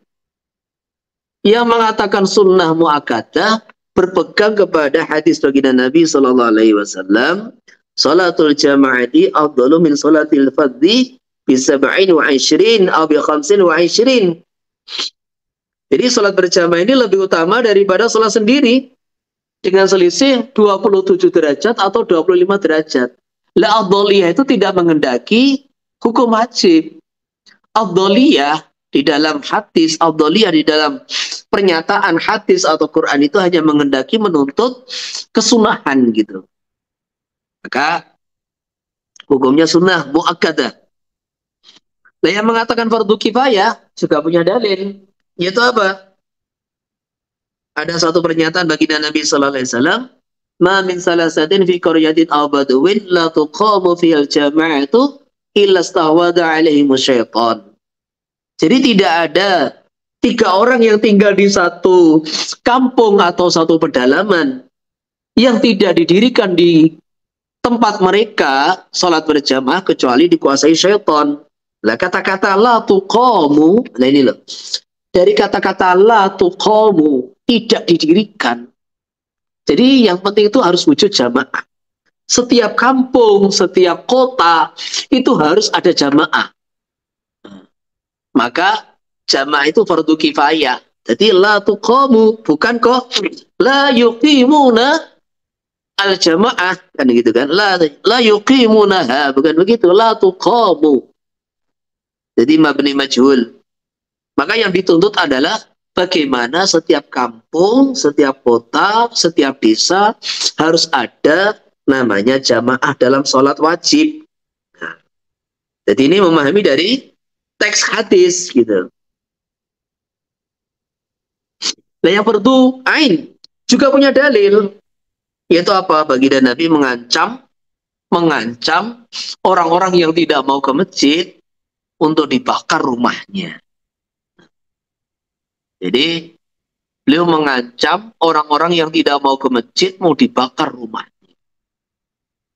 Dan juga beberapa hadis bahwasanya apa itu orang-orang yang tidak berjamaah, khususnya tidak berjamaah salat isya dan salat subuh adalah orang-orang munafik. Jadi menunjukkan ini ancaman baginda Nabi kepada orang yang tidak mau sholat jamaah mau dibakar rumahnya, itu menunjukkan ini wajib fardu ain gitu loh. Per orang harus sholat jamaah. Nah, sesuatu itu diperselisihkan hukum wajibnya, menunjukkan ini perkara penting gitu. Jadi kalau ada satu amalan yukhtala fi wujubihi, satu amalan mukhtala fi wujubihi, menunjukkan ini amalan penting, maka sepakat bahwa seandainya kita ikut pendapat sholat jamaah itu sunnah muakkadah ataupun fardu kifayah, yang penting sudah ada sholat. Kalau kita tidak sholat jamaah ini jelas itu makruh. Makruh itu nggak disukai gitu. Jadi makanya kita lihat kehidupan baginda Nabi sallallahu alaihi wasallam selama di Mekah. Selama di Mekah itu apakah sudah ada sholat jamaah? Ada, tetapi tidak tampak. Itu sholatnya di rumah Arqam bin Abil Arqam di dekat Bukit Sofa itu. Di situ beliau berjamaah dengan sahabat-sahabat yang sudah masuk Islam di situ itu. Tapi syiar di sini belum tampak karena kondisi umat Islam dakwah dengan sembunyi-sembunyi. Yang kedua, kondisi umat Islam itu ditindas gitu loh. Maka ketika baginda Nabi sallallahu alaihi wasallam sudah punya kekuasaan, beliau punya tempat, hijrah ke Madinah. Maka sesampai di Madinah, pertama kali yang dibuat apa? Bangun masjid. Bangun masjid. Begitu pula ini satu sahabat yang dikirim ke Madinah. Siapa itu? Sahabat yang kaya itu, anak orang kaya itu? Mus'ab bin Umair. Jadi dikirim satu orang ke Madinah untuk mengajari Islam kepada orang-orang Madinah. Jadi mengajari Islam kepada orang-orang Madinah, maka itu pertama kali apa yang diajarkan? Mendirikan jamaah. Kemudian mengajari sholat Jumat. Nah, Kemudian setahun selepas Mus'ab bin Umar dikirim ke Madinah, baginda Nabi hijrah sallallahu alaihi wasallam hijrah ke Madinah, maka pertama kali yang dibuat bukan bangun rumah. Para alumni dengarkan ini. Jadi kalau kamu itu mau berjuang ya, ini terkadang tuh bangun pondok dulu, bangun masjid dulu buat amalan gitu. Sehingga saya ini pernah terkesan itu, pernah dulu keluar satu hari di Gontor itu. Di apa Al-Iman Pak Arisalah gitu, Arisalah kan. Jadi kiainya itu tidak punya rumah, ya sudah ikut di situ satu kamar bersama dengan santri-santri. Kalau ya pokoknya itu rumahnya gandeng dengan pondok itu sudah. Loh kenapa Pak Yai nggak punya rumah? Oh ya ini sebelum agama hidup kita ini tidak akan bangun rumah dulu. Nah, gitu. Ini sampai josnya itu seperti itu. Jadi dalam kehidupan ini bagaimana pentingnya jamaah baginda Nabi Sallallahu Alaihi Wasallam itu 7 bulan 8 bulan tinggal di rumahnya Abu Ayyub Al-Ansari. Tinggal di rumahnya Abu Ayyub Al-Ansari di situ itu. Nah terus beliau selama 7 bulan berbulan-bulan bangun masjid bersama sahabat. Selesai bangun masjid baru membuat rumah. Jadi pertama kali berjuang itu apa? Bangun masjid. Kemudian terus dihidupkan amalan masjid. Dihidupkan taklim, dihidupkan silaturahim, mengajak orang ke masjid. Nah, ini yang pertama kali dibuat oleh baginda Nabi Sallallahu Alaihi Wasallam. Jadi kesimpulannya sholat jamaah ini penting gitu loh. Karena tanpa sholat jamaah ini kita sulit untuk membuat program-program perjuangan itu sulit. Maka untuk menentukan waktu kumpul, ya sholat jamaah itu sehari kumpul 5 kali. Nah ketika kumpul itulah kalau ingin buat program, ingin musyawarah ditentukan. Nah ini memudahkan untuk mengagendakan itu laporan-laporan, juga mengagendakan program-program yang mau dibuat untuk perjuangan Islam begitu itu. Bahkan ini pentingnya sholat jamaah ya coba.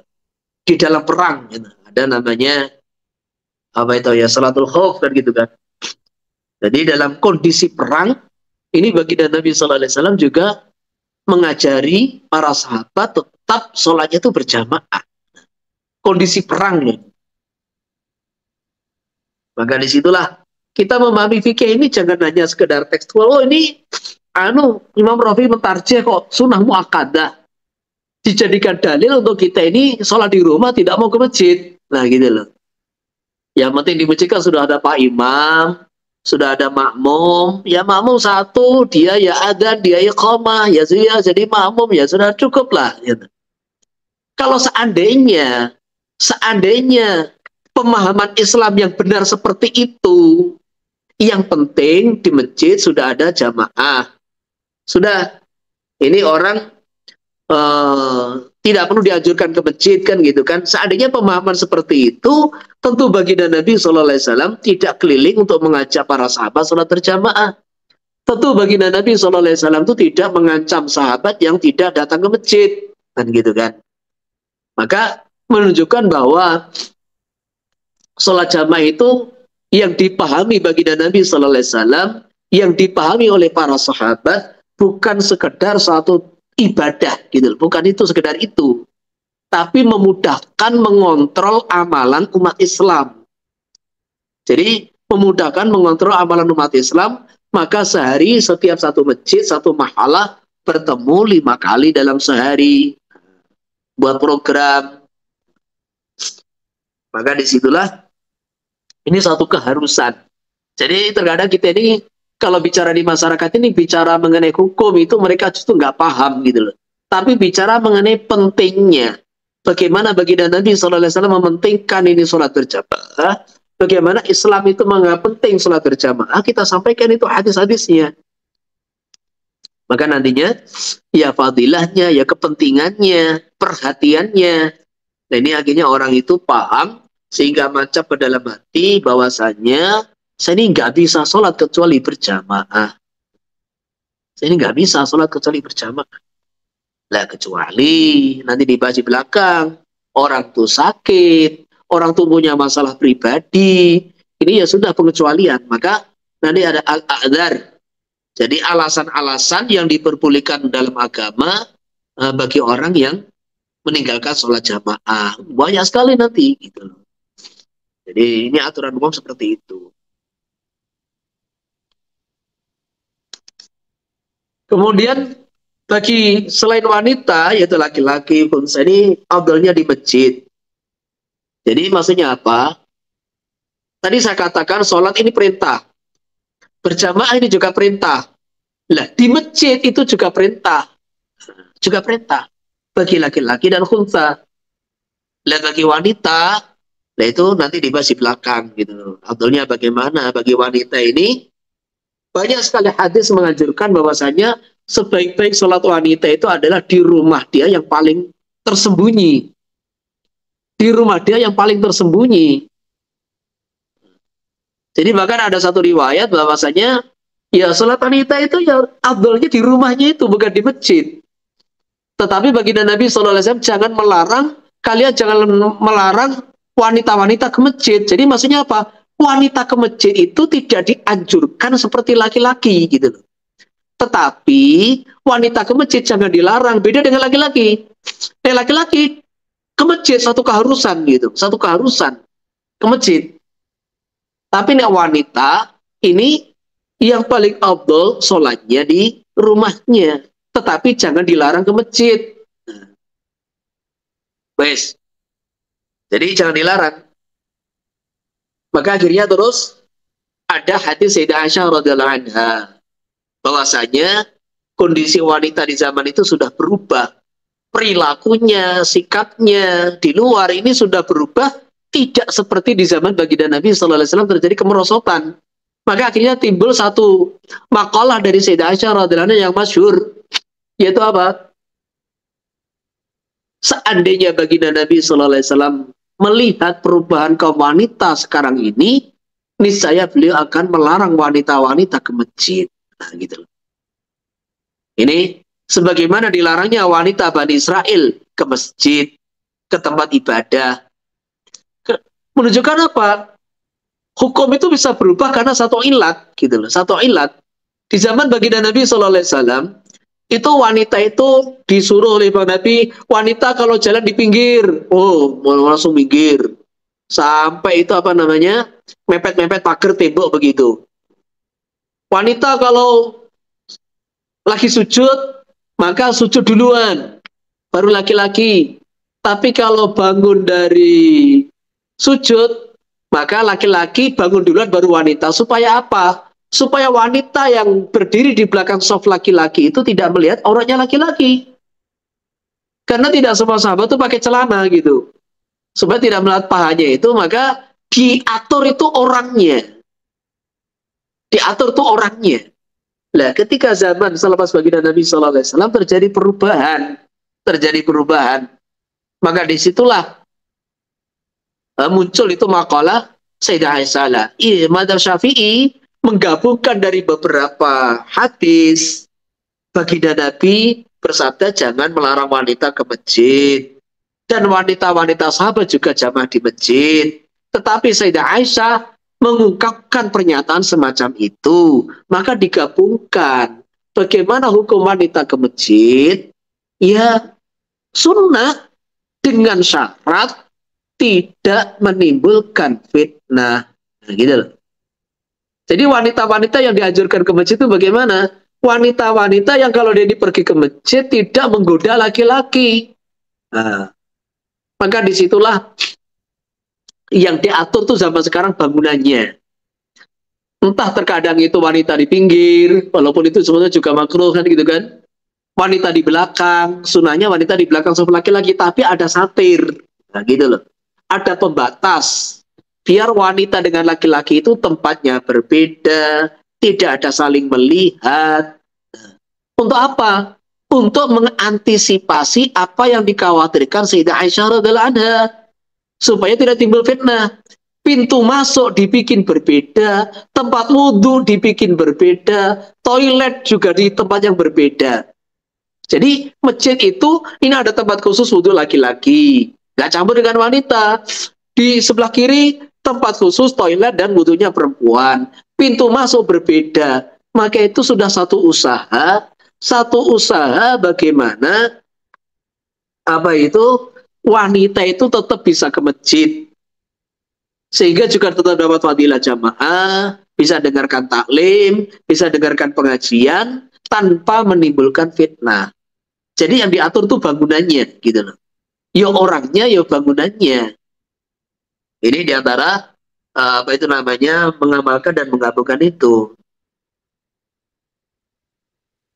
Walaupun yang sholat itu tidak terlalu tua, yang penting ke masjid jangan pakai perhiasan yang menyolok, yang menor, bisa menggoda laki-laki, kan gitu kan. Tetapi dengan kondisi pintu masuk berbeda, tempat sholat berbeda, tempat wudhu berbeda, itu sudah meminimalkan timbulnya fitnah tadi. Dan inilah madzhab Syafi'i, gitu loh.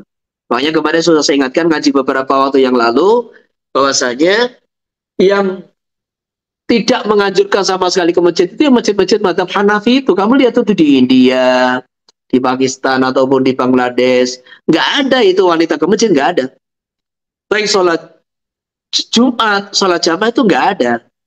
Sehingga wanita-wanita sholat di rumah. Dan itu kata Kiai Zainul rahimahullah, banyak sekali ternyata selepas ada program-program masturat ini, wanita-wanita yang nggak pernah ke masjid itu juga bisa sholat, gitu loh. Karena dari keluarga yang bukan ulama, keluarga bukan ustadz, itu terkadang nggak tahu tata cara sholat, gitu loh. Banyak seperti itu. Makanya pada saat itu tengah-tengah, gitu loh, tengah-tengah. Jangan terlalu dibiarkan wanita itu bebas ke masjid, akhirnya merusak kekhusyuan dalam masjid, merusak suasana agama dalam masjid, karena dicampur begitu kan, ya nah? Tapi juga jangan dilarang total wanita nggak ke masjid, akhirnya mereka nggak tahu agama, gitu loh. Nah kita tengah-tengah. Jadi buatlah, kalau kita dibuat masjid, buatlah itu kayak sekarang yang ada itu kan ya, kayak dibuat di Masjid Madania itu. Jadi buatlah masjid itu dua ruangan yang berbeda, ruangan laki-laki sendiri, ruangan perempuan sendiri, kemudian pintu masuk juga sendiri, toilet, wudhu juga tertutup. Nah, sehingga orang ibadah tuh wanitanya yo nyaman, laki-lakinya yo nyaman, tidak akan terjadi campur baur antara laki-laki dan perempuan. Ini namanya tengah-tengah. Sehingga wanita ini ya dapat fadilah jamaah, ya dapat banyak masukan ilmu dari pengajian-pengajian yang ada di masjid. Nah, jadi seperti itu. Tengah-tengah lah kita ini.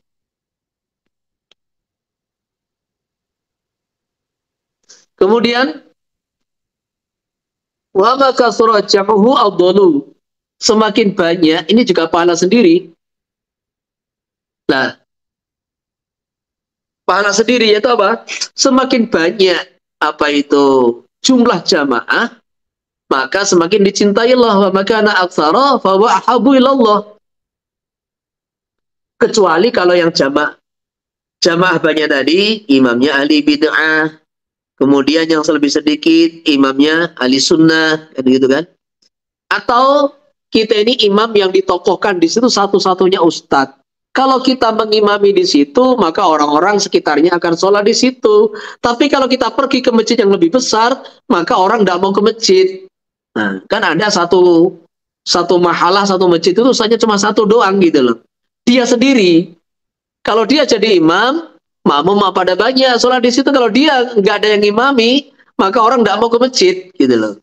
Nah, maka yang kondisi seperti ini, kita tetap sholat di masjid yang terdekat dengan kita, demi menjaga amalan di masjid itu, dan supaya orang-orang datang ke masjid itu walaupun jamaahnya sedikit, jangan pergi ke masjid yang jamaahnya lebih besar, kan gitu kan.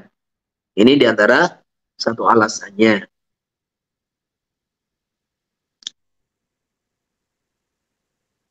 Jadi yang dimaksud ahli bid'ah itu siapa toh? Ahli bid'ah itu kalau urusan akidah itu yang bukan Asy'ariyah Maturidiyah gitu loh. Jadi orang-orang yang urusan akidahnya tidak ikut Asy'ariyah, tidak ikut Maturidiyah, entah itu ikut Jabariyah, ikut Mu'tazilah, ikut Wahabiyah, ya dah, Salafi Wahabi, ini semuanya ahlul bid'ah gitu. Ahlul bid'ah. Jadi ada satu cacat gitu loh. Itu dalam akidah. Lah ada bid'ah itu di dalam fikih. Jadi bid'ah dalam fikih itu ya kalau zaman sekarang tuh ya orang yang punya pendapat-pendapat yang keseharian itu menyeleweng daripada pendapat 4 mazhab gitu loh. Ini bid'ah di dalam urusan fikih gitu kan. Makanya siapa yang dimaksud adalah bid'ah, orang-orang yang punya aliran-aliran sesat mengatasnamakan Islam tetapi itu aliran sesat tetapi masih tidak dihukumi kafir gitu loh. Jadi kalau orang sudah dihukumi kafir ya nggak sah jadi imam gitu, nggak sah jadi imam.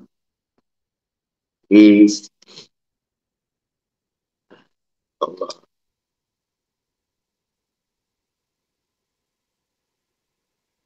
Udah, ini akan pembahasan lain.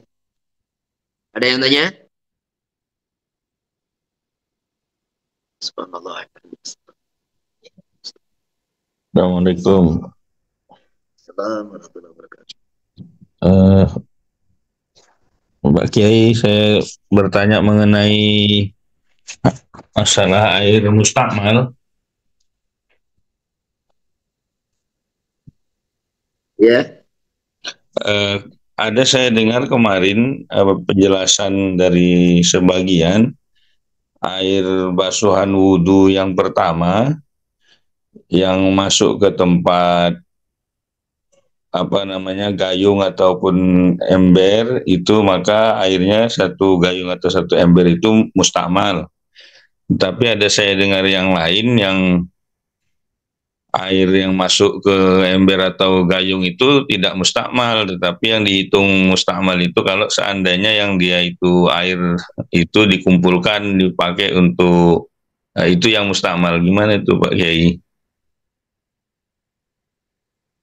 Jadi dua-duanya itu kesimpulan antum itu salah semua. Gitu loh. Ini sudah saya bahas, itu di channel YouTube juga ada itu. Jadi di zaman baginda Nabi Sallallahu Alaihi Wasallam, zaman sahabat tidak ada namanya kran. Kran itu adalah satu tata cara wudhu yang Hanafiyah. Nah, selepas itu gitu. Jadi di zaman Nabi itu tidak ada kran, tuh nggak ada. Semua orang wudhu pakai wadah, pakai ember, pakai gayung, mandi pakai ember, pakai timba, begitu itu. Jadi orang yang menyimpulkan bahwasanya ini gini lah. Kalau kita bicara mengenai air mustakmal, air basuhan pertama muka, air basuhan tangan itu basuhan pertama mustakmal itu benar. Itu benar. Bahwa air basuhan yang pertama kali, basuhan anggota wudhu yang wajib, muka, tangan, kaki itu mustakmal itu benar. Tetapi terus dia menyimpulkan bahwa air mustakmal yang masuk ke dalam gayung, air mustakmal yang masuk ke dalam ember menjadikan seember mustakmal semua, itu salah total. Itu 1000% salah. Jadi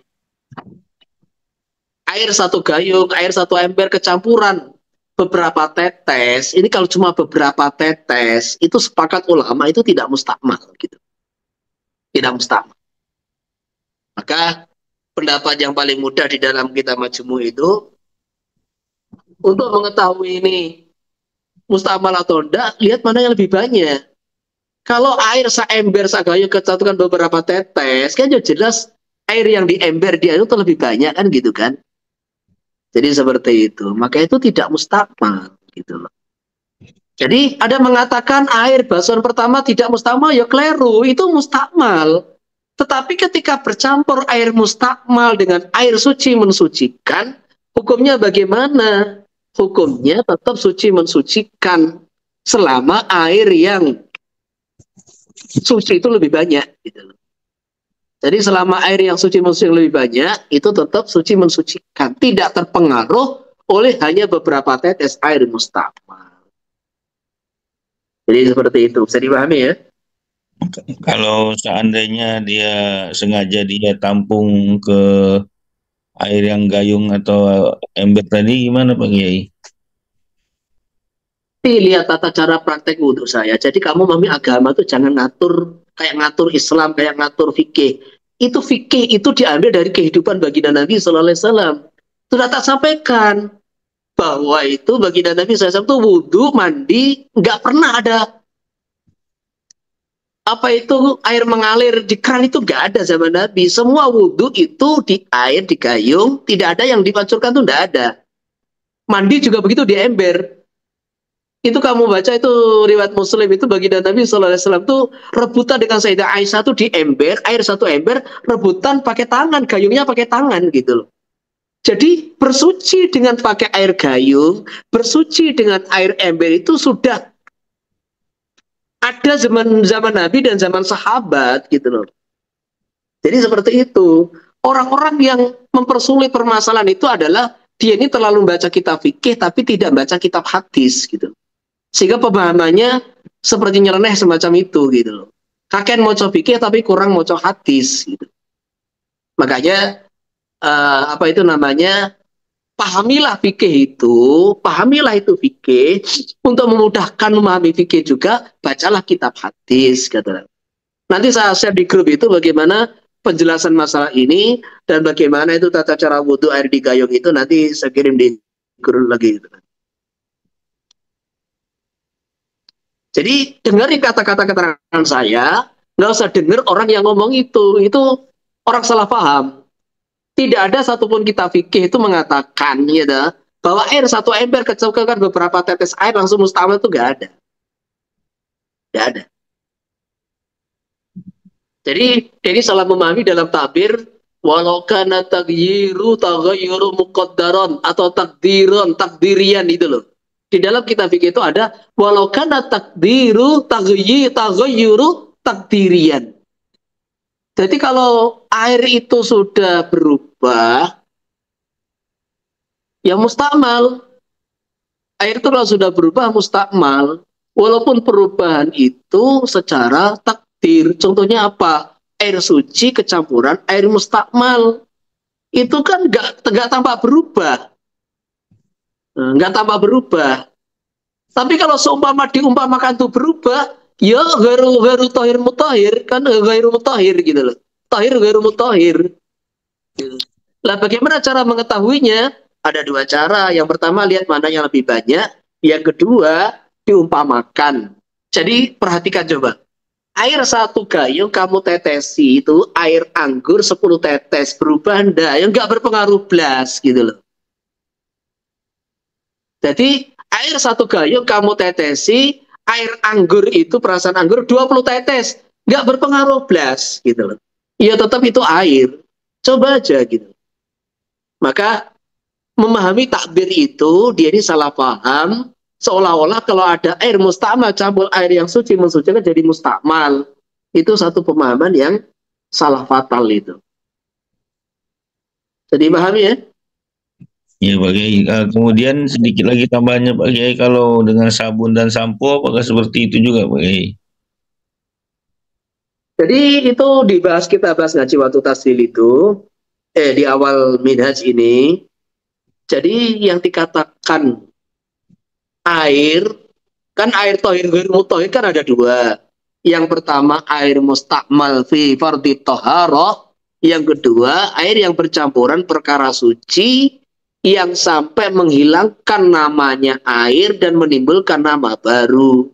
Nah, gitu loh. Contohnya kayak jus, kopi, teh, sayur. Nah gitu. Jadi kalau air itu kamu masukin sabun, kamu lihat, itu masih dikatakan air apa sudah berubah menjadi jelly begitu. Kan gitu kan. Jadi kalau dimasukin sabun sampai kental, jadi busa semua, sehingga apa ini air sabun. Kenapa? Karena air sudah jadi busa semua, kayak kamu nyuci baju itu. Nah itu namanya tahir ghairu mutahhir. Tapi nih air itu cuma ibayyadha qalilan, berubah menjadi putih, berubah menjadi apa? Itu jelas di majmu' di tasil ada itu, dibuka di tasil. Jadi tetap kalau orang melihat itu tetap menamakan oh ini air. Walaupun ini ada dikit putih karena perubahan warna sabun, ya tetap itu air, suci mensucikan gitu. Selama orang melihat masih menamai air, gitu. Tapi kalau orang melihat ini, oh ini bukan air ini sabun ini. Nah itu baru tahir ghairu mutahhir. Jadi pahami? Alhamdulillah. Ya. Izin Kiai. Izin Kiai. Bismillah. Terkait itu ya, penamaan Ahlus Sunnah wal Jamaah ya. Iya. Saya kan pernah diskusi dengan kawan. Yang pertama, ada nukilan dari itu, tapi dia Suaranya kemana itu hilang?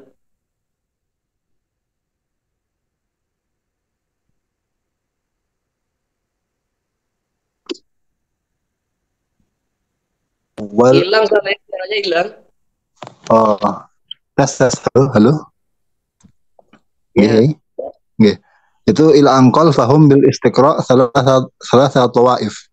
Al-awwal ahlul hadis.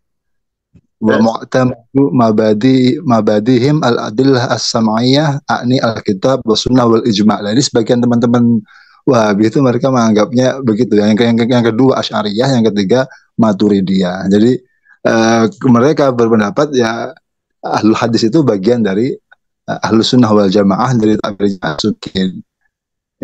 Itu yang pertama. Sunnah itu begini. Sunnah itu siapa? Sunnah itu adalah baginda Nabi SAW. Lah jamaah itu siapa? Jamaah itu yang dimaksud adalah para sahabat. Jadi orang yang kehidupannya, amaliyahnya, akidahnya itu ikut Nabi dan sahabat, itu Ahlus Sunnah wal Jamaah gitu. Lah, kenapa itu Asy'ari dan Al-Maturidi itu dianggap ini mewakili akidah Nabi dan akidah sahabat? Jadi beliau itu hidup di abad ketiga Hijriyah, di mana itu Imam Abu Mansur Al-Maturidi itu sekitar tahun 238 atau 40. Nah, Abul Hasan Asy'ari itu tahun 260 kan gitu kan. Jadi ketika ini akidah sudah dicampur aduk dengan pengaruh-pengaruh kayak ahli filsafat, macam-macam pemahaman-pemahaman akidah yang sesat, maka dua mujaddid itu, yaitu Abu Mansur Al-Maturidi dan Abu Hasan Asy'ari, di tempat yang berbeda. Yang Abu Hasan Asy'ari kan di Baghdad, di Basrah atau di mana itu, di Irak. Nah, Abu Mansur kan di daerah Uzbekistan atau di mana itu. Jadi dua orang itu yang mengembalikan umat itu, disepakati ulama mengembalikan umat kepada akidahnya para sahabat gitu. Jadi dua ulama itu yang disepakati ulama mengembalikan akidahnya umat ini kepada akidah sahabat. Selepas ada penyelewengan dari sekte Mu'tazilah, dari Jabariyah, kemudian Qadariyah, semacam-macam lah. Jahmiyah, Murji'ah. Maka kalau ahlul hadis bagaimana? Loh, kalau ahlul hadis itu Anda punya akidah sesuai dengan ajaran mereka, walaupun tidak mengatakan kita ini ikut Asy'ari Al-Maturidi, tapi kalau akidah antum tidak menyeleweng dari akidah sahabat gitu, ya antum Ahlus Sunnah gitu loh. Jadi seperti itu. Tetapi kalau akidah antum itu seperti yang diajarkan Ibnu Taimiyah, gara-gara ajaran-ajaran akidah yang sesat berapa kali masuk penjara kan gitu kan. Jadi itu bukan Ahlus Sunnah wal Jamaah, antum ngotot tetap tidak diakui. Jadi orang itu berkata ini akidah salaf soleh. Salafus soleh itu salaf yang mana? Ibnu Taimiyah itu akidahnya hidup tahun 700 Hijriyah kan gitu kan. Jadi Ibnu Taimiyah itu sezaman dengan Imam Nawawi itu sudah ulama khalaf. Bagaimana Anda itu mengatakan itu akidah salaf? Nggak bisa. Jadi usulus salasah itu mau dikatakan, mau dipaksakan ya nggak bisa. Cuma sekarang itu karena dipegang oleh sebuah negara yang merupakan tempat datangnya umat Islam di seluruh dunia, namanya Makkah Al-Mukarramah. Mekah, Madinah dikuasai Wahabi kan gitu kan. dikuasai Wahabi yang merujuk kepada kitab-kitab Ibnu Taimiyah, kemudian dengan pembiayaan yang begitu besar, maka akhirnya ini ajaran Wahabi itu menyebar kemana-mana gitu loh. Jadi tidak bisa dikatakan Ahlussunnah nggak bisa. Nah, fikih juga begitu. Fikihnya sahabat itu yang mana kan gitu kan? Fikihnya sahabat itu yang madzhab 4 itu gitu loh, sudah. Jadi madzhab itu banyak. Madzhab itu siapa atau madzhab itu yang membangun madzhab itu ulama-ulama zaman tabi'in dan tabi'in kan gitu kan. Selain madzhab 4 itu ada madzhab Atha bin Abi Rabah, ada madzhab Hasan al-Basri, ada madzhab Alais ibn Sa'd, ada madzhab Al-Auza'i, Sufyan Ats-Tsauri. Banyak sekali madzhab gitu loh. Tetapi dari sekian madzhab itu tidak ada punya kitab yang otentik, kitab-kitab yang bersanad yang bisa dipertanggungjawabkan sampai pendiri madzhab kecuali madzhab 4. Nah, gitu loh. Makanya kalau dalam fikih 4 madzhab itulah mewakili madzhabnya para sahabat.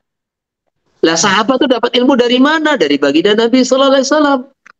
Lah tabi'in dapat ilmu dari mana? Dari sahabat. 4 madzhab itulah sudah mewakili.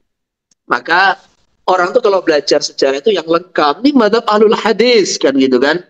Sekarang gini loh, anta ini berapa hafal hadis kan gitu. Jadi kamu itu berapa hafal hadis? Kalau urusan hadis, ente dengan Imam Bukhari itu alim mana? Ente dengan Imam Muslim itu alim mana?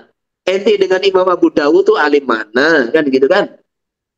Tapi dalam libratul kitab-kitab umat Islam ada enggak mazhabnya Imam Bukhari? Enggak ada. Ini mazhabnya Imam Tirmidzi? Enggak ada. Apa beliau bukan orang alim? Orang alim gitu loh.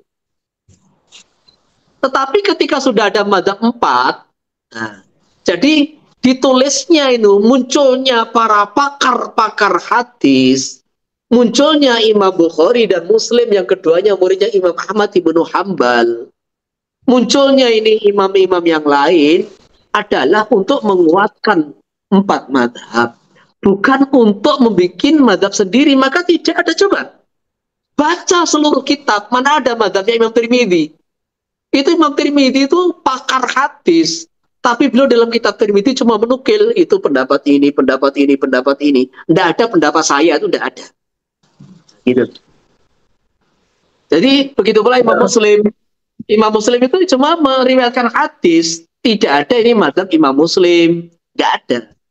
Maka jangan orang tuh terus ini mazhab alul hadis. Ketika saya sudah belajar hadis, saya hafal mungkin 10.000 hadis, saya akan membuat mazhab sendiri lah. Itu namanya orang nyeleneh, gitu kan. Jadi berpikir yang cerdik kayak para a'immatul muhaddisin. Mereka ini pakar hadis. Nah, pakar hadis Imam Bukhari itu hafal puluhan ribu hadis. Imam Ghazali itu hafal 300.000 hadis lebih, gitu loh. Tapi nggak ada kok. Sudah kita bikin mazhab sendiri, nggak ada. Kenapa? Kalau sudah ada jalan yang bagus, jalan yang mewarisi kehidupan para sahabat, dan itu sudah diakui dan diikuti oleh ribuan ulama, ratusan ribu ulama, ngapain bikin jalan baru, menghabiskan energi gitu loh. Maka riwayat yang masyhur Imam Bukhari, Imam Muslim, Tirmidzi, Abu Dawud semuanya itu ikut mazhab Syafi'i gitu loh. Jadi karena apa? Karena bab-bab hadis yang beliau buat di dalam kitabnya itu banyak yang sejalan selaras dengan mazhab Syafi'i. Nah, seperti itu. Al-Hafidz Ibnu Hajar Asqalani bermadzhab Syafi'i. Nah, gitu loh. Makanya kalau orang itu mazhab alul hadis yang mana gitu loh. Itu Shawahid Kutubus Sittah itu bermadzhab semua. Ngikuti salah satu daripada 4 madhab kan gitu kan, bermadhab semua lah. Yang antum masuk alul hadis yang mana? Saya khawatir alul hadas kan gitu kan, bukan alul hadis. Jadi terkadang itulah orang tuh baru masuk kurikulum Dauratul Hadis atau fakultas takhusus hadis, kemudian pikirannya mau bikin madhab sendiri lah. Itu orang otak-otak sudah mulai kebingur begitu itu gitu. Makanya Madhab ini sudah 1000 tahun lebih ya tetap dipakai. Mayoritas umat Islam di seluruh dunia itu bermadhab. Jadi mayoritas umat Islam seluruh dunia itu bermadhab gitu. Dan ini cara jalan yang sudah diberkahi, jalan yang sudah diterima oleh Allah, yang telah mencetuskan itu, mencetak wali-wali Allah, kekasih-kekasih Allah, sudah itu diikuti. Makanya Ahlussunnah itu satu akidahnya ada Asy'ari Al-Maturidi. Kalau urusan fikih ya sudah salah satu dari 4 mazhab, karena itu satu-satunya mazhab fikih yang silsilah kitabnya dan gurunya mutasil kepada pendirinya dan mutasil kepada para sahabat gitu loh. Lah orang-orang yang autodidak zaman sekarang itu kalau sudah autodidak itu berarti ilmunya ilmu karangan dia sendiri, bukan warisan daripada para sahabat. Ya gitu aja gitu.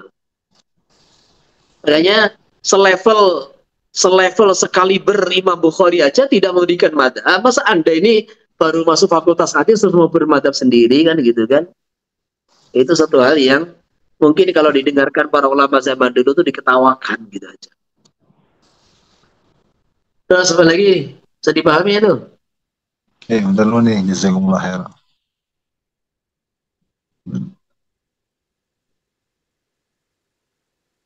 Cukup ya? Ya, benar.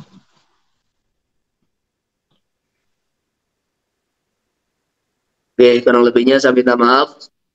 Subhanallah wa bihamdihi, subhanallah wa bihamdihi, astaghfirullah wa atubu ilaih. Assalamualaikum warahmatullahi wabarakatuh.